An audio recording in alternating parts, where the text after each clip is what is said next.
So I was reading it. I had not discussed the same to Karthikeyan.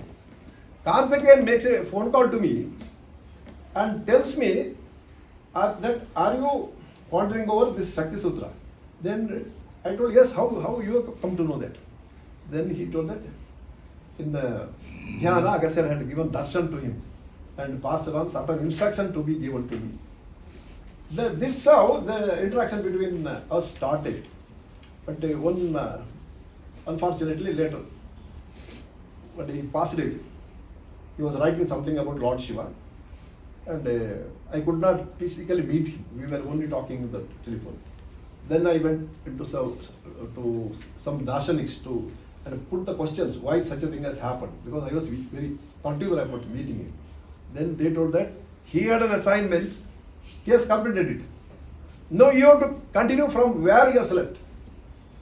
So my immediate task was to concentrate on the things over which he was actually pondering over.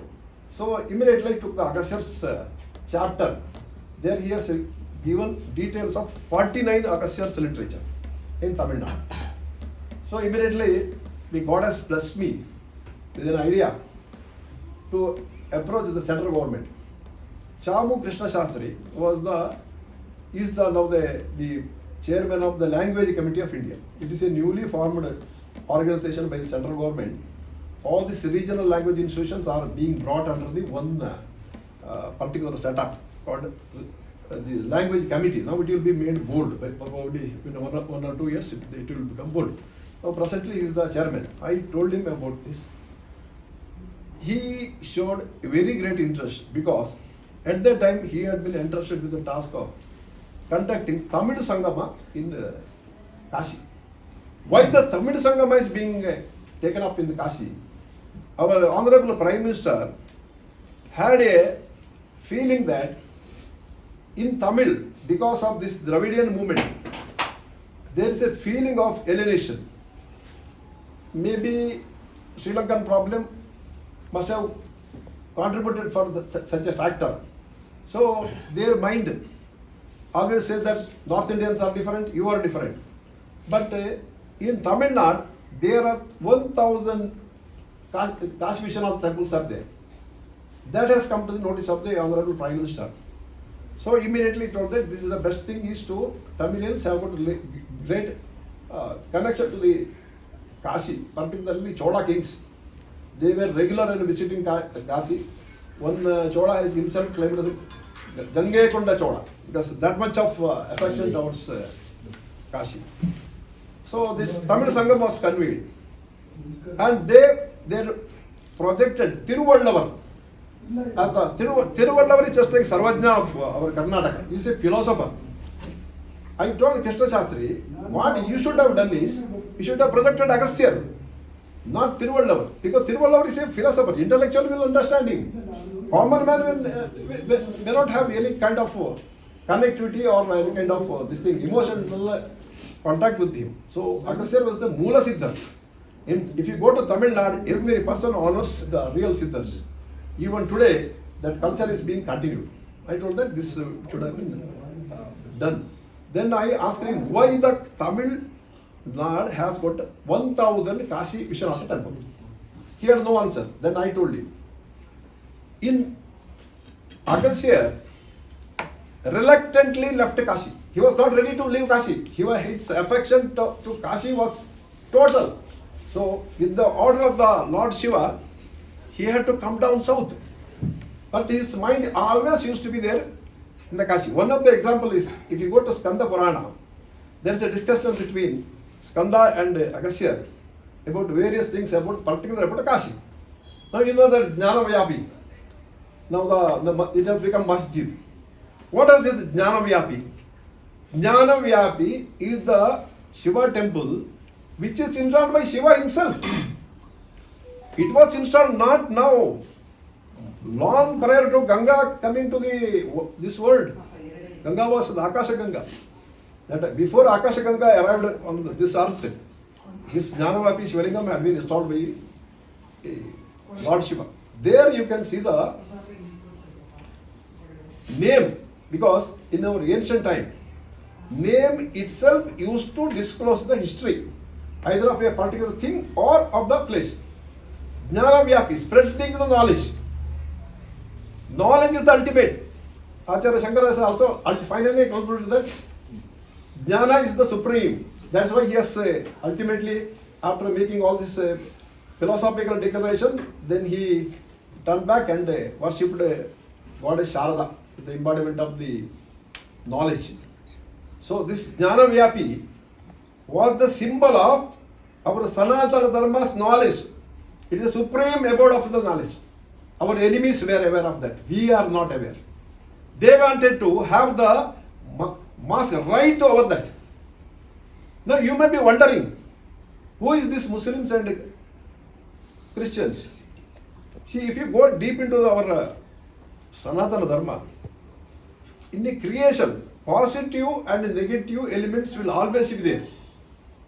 There cannot be a time when there will be no negative element. The negative elements will be there. The sangarsha, conflict between the two, will always be there. But you should be prepared. You should be always on the right side. Then you should be prepared to have the confrontation with the other side also. If you don't prepare yourself, you know what has happened in the Kashmir. Where are the Pandits now? The same thing will happen to us also. This awareness, that was the need of the hour.